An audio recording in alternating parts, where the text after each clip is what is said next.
नमस्कार। प्रादेशिक समाचार के साथ मैं पूनम करकेट्टा। पहले मुख्य समाचार। प्रधानमंत्री नरेंद्र मोदी ने वीडियो कॉन्फ्रेंसिंग के जरिए 71,000 से अधिक नवनियुक्त कर्मियों को प्रदान किए नियुक्ति पत्र। कहा, आज नए आत्मविश्वास से भरा हुआ है देश का युवा। रांची के सेम्बो स्थित सीआरपीएफ कैंप में आयोजित रोजगार मेले में रक्षा राज्य मंत्री संजय सेठ और हजारीबाग के मेरू में केंद्रीय मंत्री अन्नपूर्णा देवी ने युवाओं को बांटे नियुक्ति पत्र। केंद्रीय सूचना तथा प्रसारण राज्य मंत्री डॉक्टर एल मुरुगन आकांक्षी जिला कार्यक्रम की समीक्षा के लिए आज से 3 दिवसीय झारखंड दौरे पर। राज्य भर के मेडिकल कॉलेजों, सदर अस्पताल और सामुदायिक स्वास्थ्य केंद्रों की प्रबंधन व्यवस्था होगी मजबूत। विभिन्न श्रेणियों के 298 पदों पर जल्द होगी नियुक्ति। और मध्य प्रदेश के देवास में आयोजित 68वीं राष्ट्रीय स्कूली खेल के अंडर 19 ताइक्वांडो प्रतियोगिता में झारखंड के खिलाड़ियों ने किया शानदार प्रदर्शन, जीता स्वर्ण और रजत पदक। और अब समाचार विस्तार से। प्रधानमंत्री नरेंद्र मोदी ने आज वीडियो कॉन्फ्रेंसिंग के जरिए 71,000 से अधिक नवनियुक्त कर्मियों को नियुक्ति पत्र वितरित किए। इस अवसर पर उन्होंने युवाओं को बधाई देते हुए कहा कि देश में बीते 1.5 साल में करीब 10 लाख युवाओं को सरकारी नौकरी दी गई है, जो अपने आप में एक रिकॉर्ड है। भारत के युवाओं के सामर्थ्य और प्रतिभा का भरपूर उपयोग हमारी सरकार की सबसे बड़ी प्राथमिकता है। रोजगार मेलों के जरिए हम लगातार इस दिशा में काम कर रहे हैं। पिछले 10 वर्षों से सरकार के विभिन्न मंत्रालयों, विभागों और संस्थाओं में सरकारी नौकरी देने का अभियान चल रहा है। आज भी 71,000 से ज्यादा युवाओं को नियुक्ति पत्र दिए गए हैं। बीते 1.5 साल में ही लगभग 10 लाख युवाओं को हमारी सरकार ने पक्की सरकारी नौकरी दी है। ये अपने आप में बहुत बड़ा रिकॉर्ड है। श्री मोदी ने कहा कि आज भारत का युवा नए आत्मविश्वास से भरा हुआ है। आज भारत का युवा नए आत्मविश्वास से भरा हुआ है। वो हर सेक्टर में अपना परचम लहरा रहा है। आज हम दुनिया की 5th लार्जेस्ट इकोनॉमी बन गए हैं। भारत दुनिया का 3रा सबसे बड़ा स्टार्टअप इकोसिस्टम बन गया है। आज जब एक युवा अपना स्टार्टअप शुरू करने का फैसला करता है तो उसे एक पूरा इकोसिस्टम अपने साथ सहयोग के लिए मिलता है। यह रोजगार मेला आज देश के 45 स्थानों पर आयोजित किया गया। नवनियुक्त कर्मी गृह मंत्रालय, डाक विभाग, उच्च शिक्षा, स्वास्थ्य और परिवार कल्याण, वित्तीय सेवाएं और अन्य मंत्रालयों तथा विभागों में शामिल होंगे। इधर रांची के सैम्बो स्थित सीआरपीएफ कैंप में आयोजित रोजगार मेले में 324 अभ्यर्थियों के बीच नियुक्ति पत्र का वितरण किया गया। इस समारोह में रक्षा राज्य मंत्री संजय सेठ और पुलिस महानिरीक्षक साकेत कुमार मौजूद थे। वहीं हजारीबाग के मेरू स्थित प्रशिक्षण केंद्र एवं विद्यालय में आयोजित रोजगार मेले में केंद्रीय मंत्री अन्नपूर्णा देवी ने युवाओं को नियुक्ति पत्र वितरित किया। केंद्रीय सूचना तथा प्रसारण राज्य मंत्री डॉक्टर एल मुरुगन आकांक्षी जिला कार्यक्रम की समीक्षा के लिए आज से 3 दिवसीय दौरे पर झारखंड आ रहे हैं। इस दौरान वे मेदिनीनगर में कैंप करेंगे। इस क्रम में वे हरिहरगंज सामुदायिक स्वास्थ्य केंद्र के निरीक्षण के साथ ही कवाखो गांव में ड्रिप सिंचाई प्रणाली और एससी आवासीय विद्यालय का भी निरीक्षण करेंगे। वे दूरदर्शन केंद्र और सीबीसी कार्यालय समेत पलामू सदर अस्पताल का भ्रमण करेंगे और मोहम्मदगंज में चल रही रेलवे परियोजना का भी दौरा करेंगे। झारखंड सरकार ने केंद्र से जीएसटी मुआवजे की कम से कम 70% राशि मुहैया कराने का आग्रह किया है। राज्य सरकार के मुताबिक पिछले 5 वर्षों में जीएसटी मुआवजा 41,000 करोड़ रुपए था, लेकिन झारखंड को सिर्फ 14,000 करोड़ रुपए ही मिल सके। राज्य के वित्त मंत्री राधाकृष्ण किशोर ने कहा है कि राज्य सरकार को केंद्र से सहयोग की दरकार है। उन्होंने बताया कि पिछले दिनों राजस्थान के जैसलमेर में वित्त मंत्रियों के सम्मेलन में उन्होंने यह मुद्दा प्रमुखता से उठाया। राज्य भर के मेडिकल कॉलेजों, सदर अस्पताल और सामुदायिक स्वास्थ्य केंद्रों की प्रबंधन व्यवस्था को जल्द मजबूत किया जाएगा। इस कड़ी में विभिन्न श्रेणियों के 298 पदों पर नियुक्ति प्रक्रिया जल्द शुरू की जाएगी।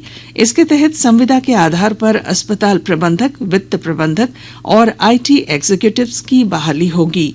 इन सभी को राज्य के मेडिकल कॉलेजों, सभी 224 सदर अस्पताल, अनुमंडलीय और सामुदायिक स्वास्थ्य केंद्रों में नियुक्त किया जाएगा।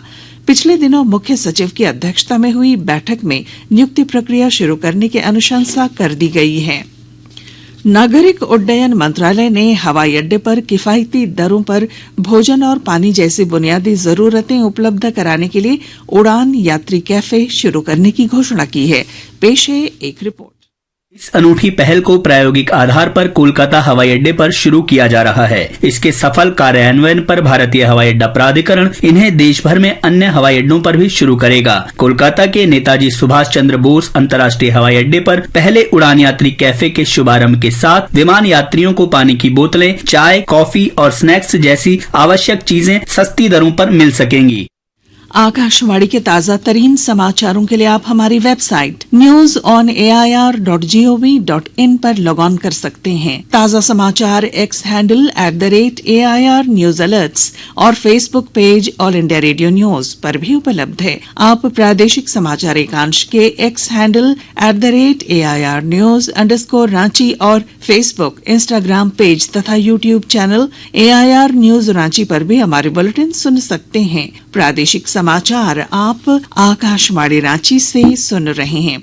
राज्य सरकार के पंचायती राज विभाग की ओर से कल रांची में पेसा अधिनियम पर एक राष्ट्रीय कार्यशाला आयोजित की जाएगी। इसका उद्देश्य पेसा अधिनियम 1996 के प्रावधानों के बारे में जागरूकता लाना है।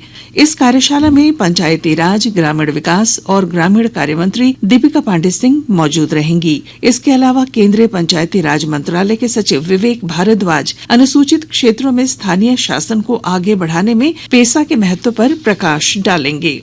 राजधानी रांची से सटे खूंटी जिले में इन दिनों बड़ी संख्या में पर्यटकों की भीड़ देखी जा रही है। दिसंबर महीने के अंत से शुरू होने वाली यह भीड़ नए साल के जनवरी महीने तक लगी रहेगी।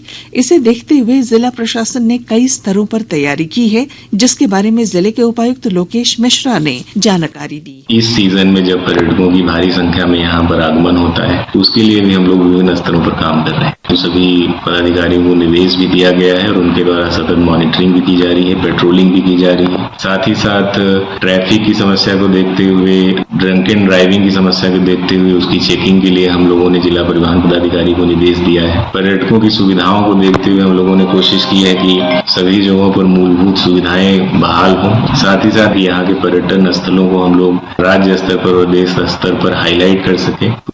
सिमडेगा जिले में सुशासन सप्ताह और प्रशासन गांव की ओर जैसे विभिन्न कार्यक्रमों का आयोजन किया जा रहा है। अधिक ब्यौरे के साथ हमारे संवाददाता। सिमडेगा जिले में विभिन्न प्रखंडों में सुशासन सप्ताह और प्रशासन गांव की ओर अभियान के तहत कार्यक्रम का आयोजन किया जा रहा है। लोगों ने जॉब कार्ड, जाति, आय, स्थानीय और जन्म तथा मृत्यु प्रमाण पत्र, राशन कार्ड, विधवा पेंशन, विकलांग पेंशन, मुख्यमंत्री मैया सम्मान योजना आदि से संबंधित आवेदन पत्र जमा किए। अधिकतर मामलों का त्वरित निष्पादन किया गया। मनोज कुमार सिन्हा, मनु, आकाशवाणी समाचार, सिमडेगा। ताइक्वांडो। मध्य प्रदेश के देवास में आयोजित 68वीं राष्ट्रीय स्कूली खेल के अंडर 19 ताइक्वांडो प्रतियोगिता में झारखंड के खिलाड़ियों ने शानदार प्रदर्शन करते हुए स्वर्ण और रजत पदक जीत लिया है। इसके अलावा राज्य के 5 खिलाड़ी क्वार्टर फाइनल तक पहुंचे। झारखंड की ओर से स्वर्ण पदक जीतने वाली संजना ने अंडर 14 किलोग्राम वर्ग के फाइनल में हरियाणा को 2-1 से हराया। वहीं रजत पदक जीतने वाले अमन मुंडा ने 59 किलोग्राम वर्ग के सेमीफाइनल में दिल्ली को 2-0 से पराजित किया और फाइनल में प्रवेश पाया। दोनों खिलाड़ियों को मुख्यमंत्री हेमंत सोरेन, स्कूली शिक्षा एवं साक्षरता विभाग के मंत्री रामदास सोरेन सहित विभागीय सचिव उमाशंकर सिंह ने बधाई दी है। और अब अंत में मुख्य समाचार। प्रधानमंत्री नरेंद्र मोदी ने वीडियो कॉन्फ्रेंसिंग के जरिए 71,000 से अधिक नवनियुक्त कर्मियों को प्रदान किए नियुक्ति पत्र। कहा, आज नए आत्मविश्वास से भरा हुआ है देश का युवा। रांची के सेम्बो स्थित CRPF कैंप में आयोजित रोजगार मेले में रक्षा राज्य मंत्री मंत्री संजय सेठ और हजारीबाग के मेरू में केंद्रीय मंत्री अन्नपूर्णा देवी ने युवाओं को बांटे नियुक्ति पत्र। केंद्रीय सूचना तथा प्रसारण राज्य मंत्री डॉक्टर एल मुरुगन आकांक्षी जिला कार्यक्रम की समीक्षा के लिए आज से 3 दिवसीय झारखंड दौरे पर। राज्य भर के मेडिकल कॉलेजों, सदर अस्पताल और सामुदायिक स्वास्थ्य केंद्रों की प्रबंधन व्यवस्था होगी मजबूत। विभिन्न श्रेणियों के 298 पदों पर जल्द होगी नियुक्ति। और मध्य प्रदेश के देवास में आयोजित 68वीं राष्ट्रीय स्कूली खेल के अंडर 19 ताइक्वांडो प्रतियोगिता में झारखंड के खिलाड़ियों ने किया शानदार प्रदर्शन, जीता स्वर्ण और रजत पदक। और इसके साथ ही आकाशवाणी रांची से प्रादेशिक समाचार का ये बुलेटिन समाप्त हुआ। अगला प्रादेशिक समाचार बुलेटिन आप सुनेंगे दोपहर 2:55 पर। नमस्कार।